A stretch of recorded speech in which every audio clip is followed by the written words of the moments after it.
Hi, I'm Barbara Crampton, and you're watching The 13th Wolfman. Must be good luck.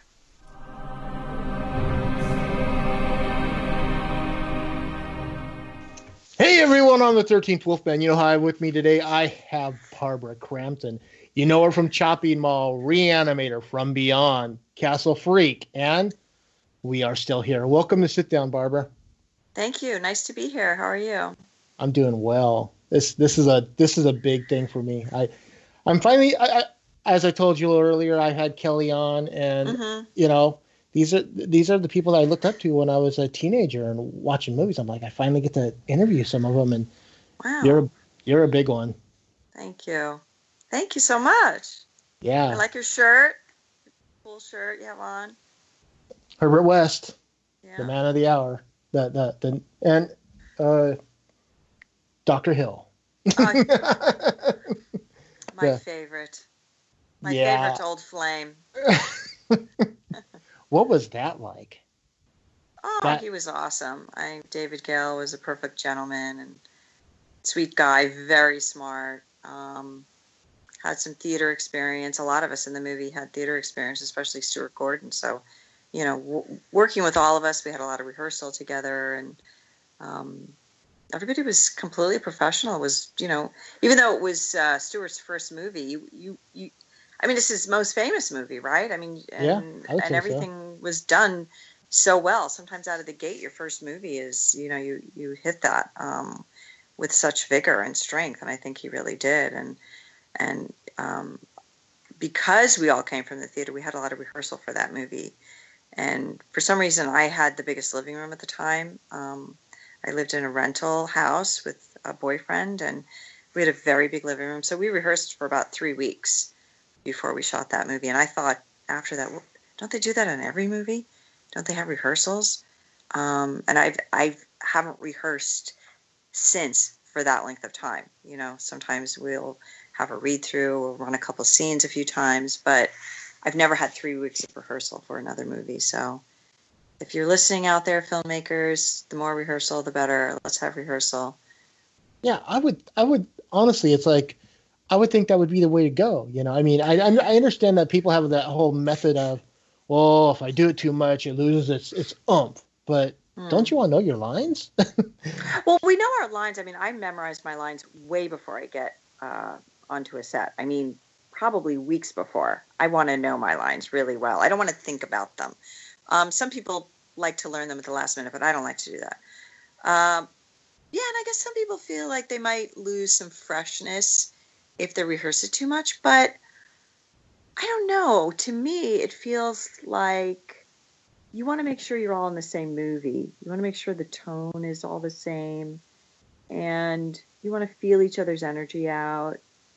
And I never feel like I have too much rehearsal. Even if since I don't get a lot of rehearsal in movies, I do run the scene and talk about the scene just with my fellow actors or actresses, in that particular scene. And I feel like I get so much out of that.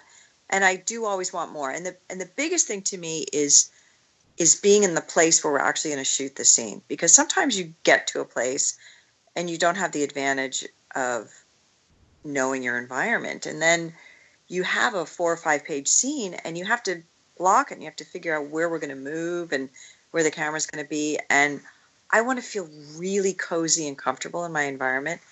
And I feel like the more time I have before I shoot a scene, the better I'm going to do. And, the more at ease I'm going to feel, and the audience is going to also, that's going to translate to them better. So I really do like to have more rehearsal. But I think also with the Screen Actors Guild, they ask you to pay for rehearsals. And a lot of companies, they don't want to do that. They don't want to pay the actors for rehearsal. But I'll tell you right now, I'll just do the rehearsal for free. I'll just, if you don't have the money for it, I would just do it anyway, because I think it's really important to me. I just like it. So, Yeah, that's yeah. crazy. So, Hmm. what's Jeffrey Combs really like? Ooh, let's talk. I want to know because this guy Yeah, has been in, much like you. He's been in a lot of stuff that I've always liked. yeah. But he always plays the quirkiest characters. I just wonder is he like that in real life, or is he just a straightforward, type of person? I think some of what translates to what you see on screen with Jeffrey is definitely inherent in his personality, which I would say about myself as well, and most everybody that I know. The first rule of acting, or one of the first rules I learned, was if I were to be this character in this situation, how would I react? And so you have to use yourself, Right. unless you're playing, a Meryl Streep character, then she's doing an accent and, she's in the gulag somewhere. But I think you have to use yourself. And I think Jeffrey inherently has a bit of quirkiness to him. I experienced him that way in real life, although he's very warm and personable and very smart and interesting. There is some sort of little quirkiness that he has. And I really can't put my finger on it, and I've known him for a very long time. But he sees things differently than other people. And he likes to be theatrical. So I think a lot of his parts I get that. Right? I get that out of him. Yeah, Yeah. he likes to really. You can tell he's a theater actor, basically. Mm-hmm. You know? He likes to chew the scenery to a certain degree and find out, what are the quirks in this character as well. I think, for him, when I look at a character, I look at where's the love, or, what's my relationship? What am I afraid of? What do I want? And I would have to say that, Jeffrey's really into the physicality of characters, and he, creates different walks and talks for his characters. And I think he looks for what could be interesting and quirky and entertaining about a character too. Because one of the other rules I learned early on in acting was thou shalt not bore. And I learned that from a college professor, and I think I do think about that when I'm acting as well. How can I make the scene interesting? I mean, I can be relaxed. I can just talk to you, but where's the dynamism in a scene? Where's the highs and lows? And I think Jeffrey does that very well. The theatricality. He's very commanding. He's got a theatrical, sensibility about him, and he's also very commanding with his characters, and adds a little bit of quirkiness. But you asked what he's like in real life. He's wonderful. He's sweet and kind and really smart and cool, and I love hanging out with him when I see him. And I like the guy. Even though he wasn't very nice to me on screen, I like the guy. Yeah. He was no, not really. No, yeah. Castle Freak. Let's see. No, not very nice to me there. From Beyond, no. Re-Animator, definitely not. The Evil Clergyman, no. Not very nice to me there either. So I've worked with him 4 times. I don't think he's ever been nice to me. It'd be nice to work with him on a movie where he was nice to me. You guys need to wind up like as a couple. I know, right? In another film, actually, yeah, there might be something. I mean, he's been acting this whole time since we acted together in the early 80s. I took a little break because I had a family and moved up to San Francisco, where I now still live. And then I got sucked back in a few years ago with You're Next. And I kind of rededicated myself to working again. And I've actually thought about that. Maybe there'll be something. It's almost happened a couple of times where there was a possibility where we could have been on screen together, and it hasn't happened yet. But I have a feeling it may happen. Yeah. We have more time. We have more time. We have a lot more time. I mean, that's you and Jeffrey aren't going anywhere anytime soon. So. Yeah. But yeah, so let's talk about how you actually got into acting. Oh, okay. So. Yeah. Was it something that was it something that you always wanted to do? I mean, were you like 6 and go, okay, I want to do that? Or was it something that you fell into like in high school? It was something I felt like I always wanted to do. But I have to say, I have a 13-year-old daughter. She wanted to be an actress when she was younger, too. She kind of grew out of it. My son wanted to do it for a little while. He grew out of that. And I think I wanted to at an age, maybe it was like, I don't know, 8 or 9 or 10 when I started thinking along those lines, oh, what I want to be when I grow up. And I never wavered from that. And when I was young and living on Long Island, I used to come home from school and I would watch the $1 Million Movie that was on WPIX, Channel 11 at 4 o'clock every day. And it was people like Miriam Hopkins and Betty Davis and Danny Kaye. Those were the people that I grew up watching that I loved. And I'd say watching those three people, those were the three people, because they were old movies that I watched. I love the old movies. So they were the 40s movies. And they were black and white, some of them. And they just really struck me. I also was very fond of Dark Shadows. I watched that. Barnabas Collins. Right? Yeah. I love that show. And it's interesting because that was a soap opera and it was horror, right? Exactly, yeah. So when I first moved to Los Angeles, I worked in soap operas and then I worked in horror. So it was like a compilation of the two. It had an effect on me. The $1 Million Movie and Dark Shadows were the two things that made me want to be an actor. So yeah. Mm-hmm. Yeah, no, I know how you feel. It's like I grew up in a time. I'm old enough now it's a time in our life where everybody now has cable, pretty much. Yeah, sure. But I grew up I was a kid in the 70s and in the early 80s. We didn't have cable, but we had, similar to your $1 Million Movie was the 1 o'clock movie. Uh-huh. And they showed all the same stuff that you're talking about. Yeah. But the ones I remember the most were like Dead End with Humphrey Bogart and the Dead End Kids. Yeah. Treasure of the Sierra Madre. Yeah, fantastic. Stuff like that. And so, I have a big love for those movies from the 30s, 40s, and 50s. Right.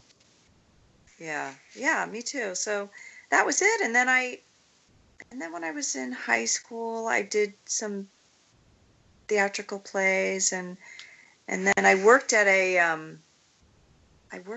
my brother-in-law's snack bar, and he was having a grand opening, and I was, dabbling in doing theatrical productions in high school. And he said to me, I want you to put on a show for our opening of our snack bar. And I said, put on a show. He goes, just do it. Just put on a show. You can do it. Come up with something. So I wrote a little play, and it was like a Peter Pan play.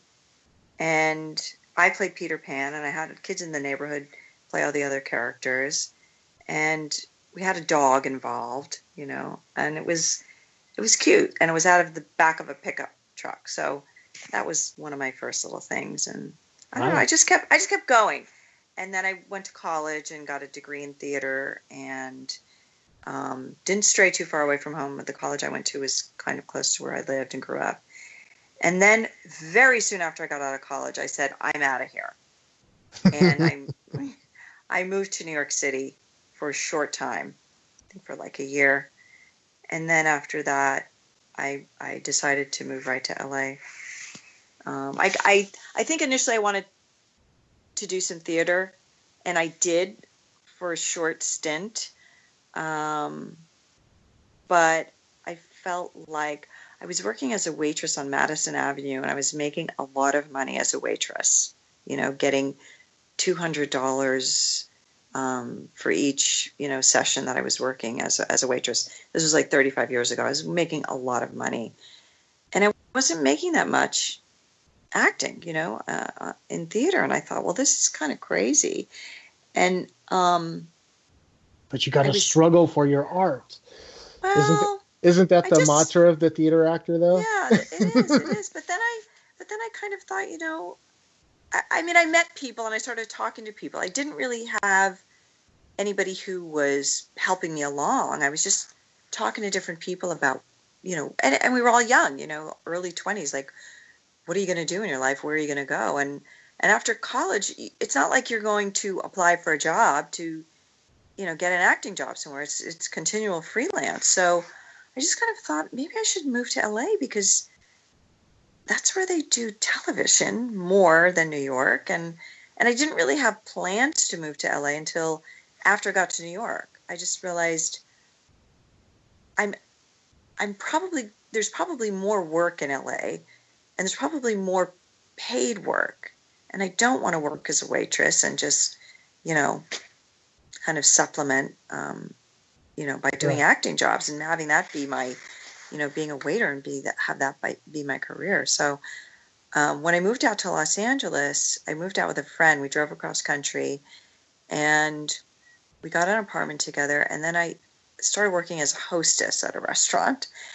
But within about, I'd say, I started sending out my picture and resume, which was really a college resume, to like hundreds of agents, and then just sort of cold calling people. I got called into a few, and I was called into one. It was called Bickel & Jennings, and they were also a sports agency. They had actors and sports people, and they were right in the middle of Beverly Hills on Beverly Drive. And I walked in there, and they sent me out on an audition that day, and it was for Days of Our Lives. And I got called back a few days later, got called back a few days later, got called back, and then I had a screen test, and it was with John Delancey.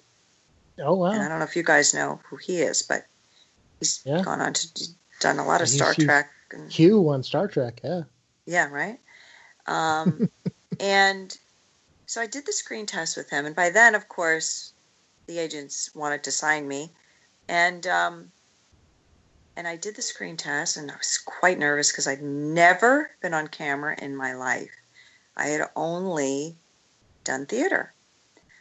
It was really freaky. I was very nervous, but I guess I did okay because I walked out into the parking lot, and he came running out after me. And he said, Barbara, you did great. You've got the part. The part's yours. And I went, wow, this is how it's done in Hollywood. The actress comes out that you did the screen test with, and they tell you have the part. This is like immediate gratification. I love it.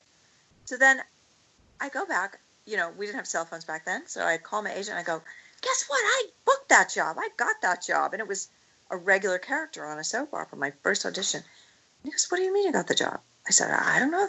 The actor I did the scene with, he came running out after me. He said, I got the job. He said, no, you didn't get the job. I said, what do you mean? He told me I got the job. He says, no. That's not the way it works. They have to call and tell me that you got the job. But I'll call them and see how you did. So he called the producers, and I guess they said she did great, but they weren't willing to offer me the job yet. It was about 3 more weeks until they offered me the job, and I thought, oh my God, that was the longest 3 weeks of my life. But I don't know what happened, but finally I did get offered the job, and that was that. And I was on the show for about a year, and then, I crisscrossed with soap operas and horror movies from that time on. How long after that did you wind up with Stewart and Company? I don't know. I'd have to look back on my IMDb because honestly, I'm so bad with dates. I guess that was probably, I moved out in like 82. So maybe I did Days of Our Lives in like 82, 83. I did a few other things and did probably did Re-Animator. 84, 85. In 84. Yeah, because it came out in 85. So I think we must have filmed it in 84.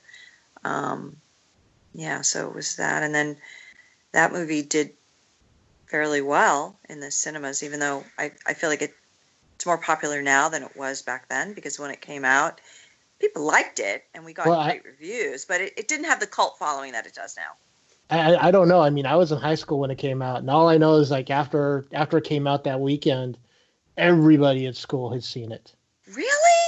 Yeah, everyone was talking. Okay. I mean, it's like, so all the people that were like, if you're a science freak, you watched it. If you're a H.P. Lovecraft fan, you watched it. If you're a horror fan, you watched it. And everyone's like, oh my God, did you see Re-Animator? And people are like, I'm going back this week to see it again. And really? Okay. Yep. Well, the funny thing is, I don't think I got that back then because, we have social media now and I know immediately whether you like something or not. Right. All we had back then was Fangoria and Gorezone. Yeah, so it would have taken A a month. month or two for Yeah. me to get that information. We did have, very esteemed um, reviews from Pauline Kael and Roger Ebert, but I don't remember really cluing into the fact that, wow, this is a good movie or Yeah. people like it, and I feel like it took some time, but it made a good amount of money, and so they were able to give us a lot more money and budget for From Beyond, soon after that. Yeah. And there was an interesting little crossover between From Beyond and Re-Animator. It's like they Yeah. either you're clothed in like the kinkiest garb and From Beyond, Uh-huh. or not in Re-Animator. All right. Okay. I guess if it, you want to go there, yeah.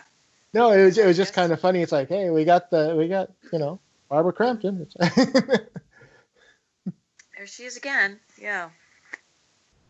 No, well, I'll only bring it up for a second though, but Yeah. the nude scene in Re-Animator. Mm-hmm. I mean, Ted, were you comfortable in your skin enough to do this, or were you freaked out, or what? Um, Probably both. I mean, to be honest, yeah. It wasn't something I took lightly, but it wasn't something that I felt uncomfortable with also. Um, the girl who they originally had for Meg in Re-Animator, when she got the part, her mother read the script, and I was young at the time as well, but her mother read the script and she said, "You're not doing this part." And so she dropped out, and then they had a recasting for my role. But even though I had a little bit of trepidation about it, it wasn't something that I thought, oh my gosh, this is going to be horrible. I can't do this, or I'm really nervous, or should I do it? I mean, I got that there was humor in the script, and I thought the script was fun. And also, I was a young actor, and it was a really good part. It was being offered to me, and I didn't want to say no. And I didn't feel like nudity in movies was a big deal. So I thought, I could do it. And everybody treated me wonderfully.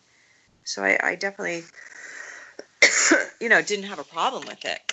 Okay. And I'm glad that I did it because, I mean, it's a beloved scene, and it's something people remember me for and remember the movie for. And I'm going to open up a little Ricola here because I feel like I'm getting a little cough.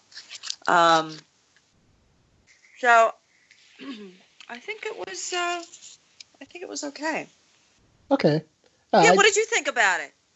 Oh, let's see. I was 16, 17. I loved it. No, I actually thought it was a really good scene, and it was the whole thing with you on the gurney and David Gale holding his head was just, to me, was hilarious. Just the way it was horrific in a way, right? I mean, yeah. Well, he's just he's. I remember. Yeah. But yeah.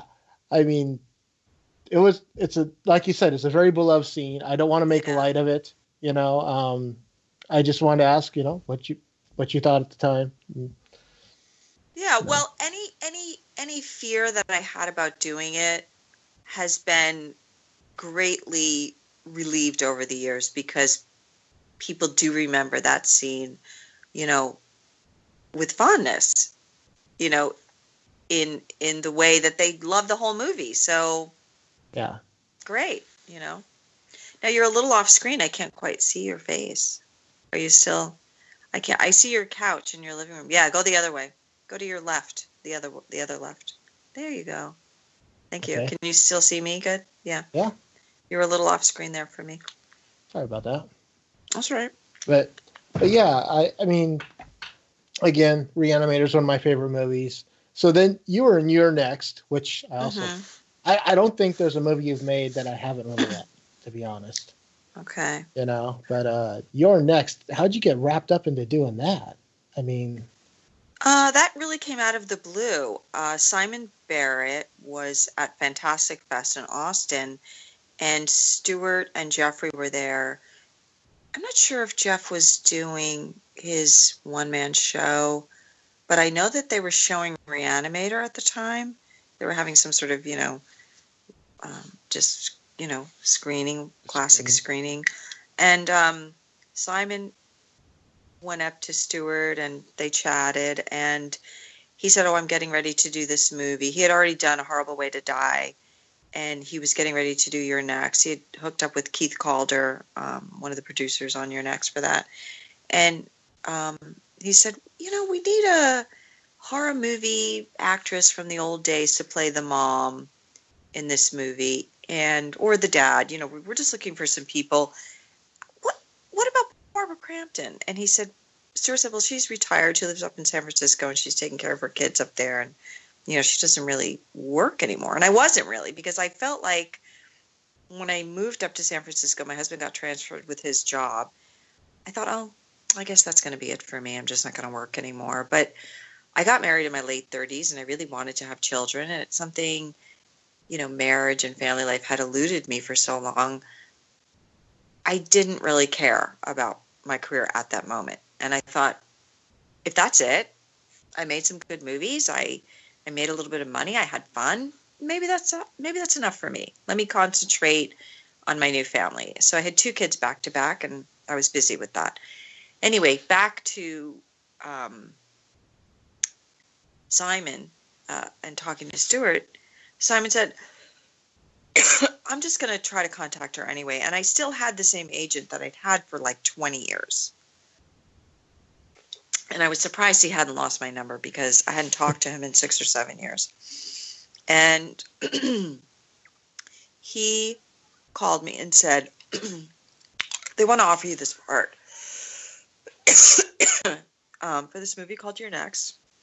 It's a low-budget independent movie, and, why don't you take a look at it and read it and tell me what you think?" And I thought, who wants me for a movie? Who remembers me? Who, Oh, everybody remembers you. Well, but I wasn't on social media at that time.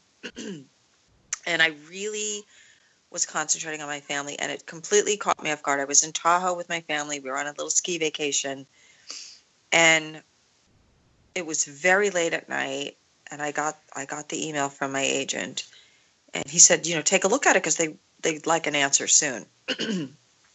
So I read the script on my little iPhone that night, and I thought, seems decent. I don't know any of these people, but why don't I think about that? And I said, well, do they want to meet me? Do they want to talk to me? And he said, they really don't. They'd like to have one conversation with you by phone, but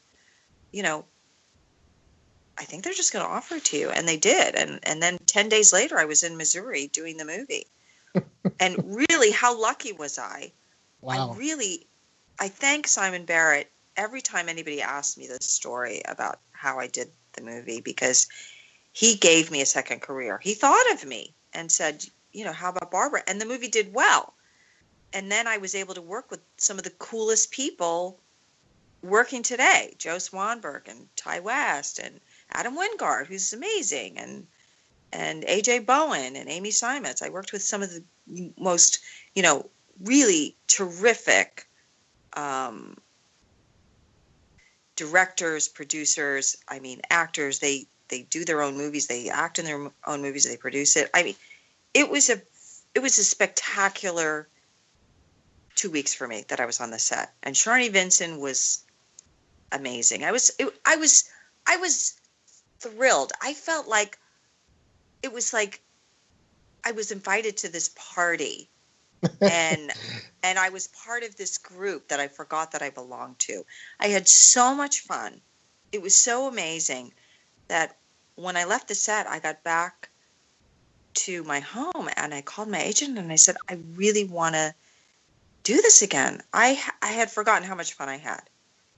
So it took a little bit for that movie to come out, and it was on a shelf for a couple of years, and it took a while for people to become aware of me again. But as soon as the movie came out, I felt like it was an entree for people to know that I was around, and And that So, brings and us now up, it doesn't matter that I live here in San Francisco. I'm just flying other places.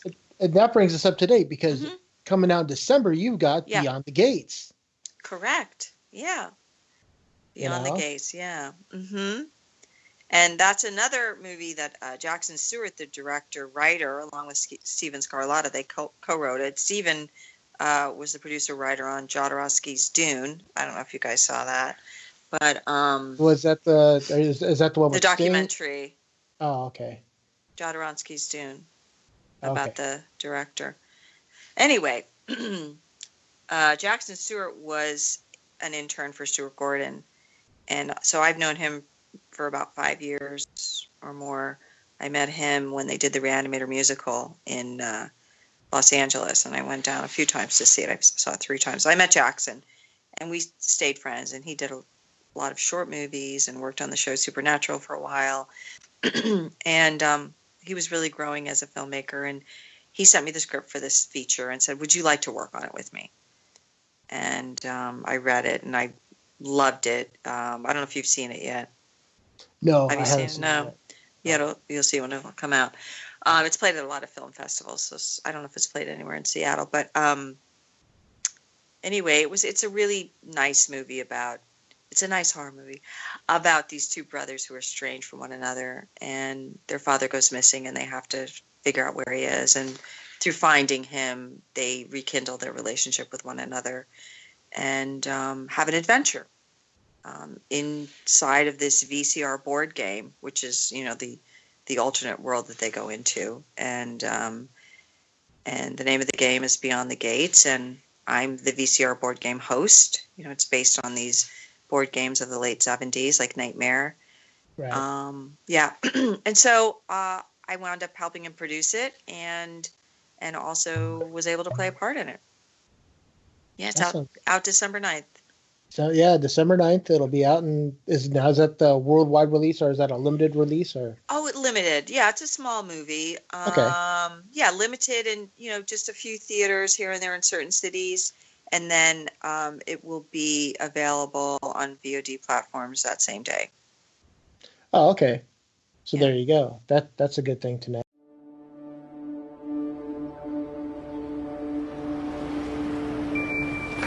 Hey, what if he's okay? What do you mean? I mean, not dead. It's been 7 months. If he's out there, it's not our problem anymore. Look at this place. Your dad really did a good job keeping it up, huh? Yeah, well, not much could pull him out of here. Do you have Dad's keys to the office? What do you think's back there? Guess we'll find out. This is momentous. Shut up.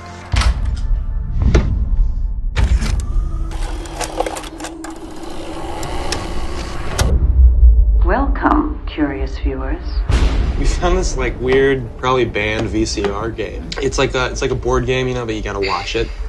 Obtaining the floor keys allows passage beyond the gates. Only there can your father's soul be saved. Did you just hear that? Where did you say you found this again? Hey, did you try to get into the house last night? Why? Did someone try and break in? I felt like somebody was watching us. Look, maybe you need to take a break from this for a while. We think our father bought this from your store. What if we just stopped? I'm not gonna stop until we find Dad. And I suggest you play the game.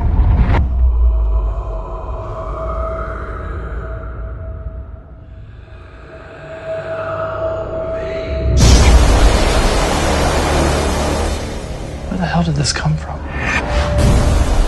Find your father. Take the final key. And become one with your new reality.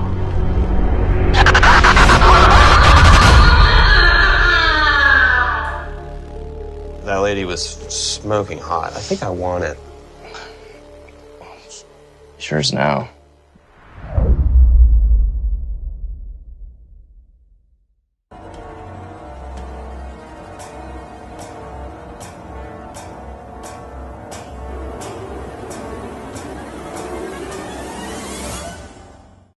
Yeah. Well, I could sit here and talk to you forever. Have to get ready for the live show. So I just Okay. want to say thank you for coming on. Sure. Thank you. This is a big one for me. So thank you. Oh, my pleasure. Thank you for having me. Thank you. If people are looking for you on social media, where can they find you? Mm-hmm. Well, now, thanks to Simon Barrett, because when I did your next, he said, Barbara, nobody's going to keep in touch with you.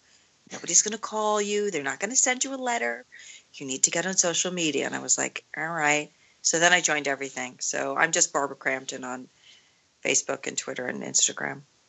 Okay. Yeah. So for Barbara Crampton, I'm the 13th Wolfman, and of course, I'm on the prowl. Nice. Thank you.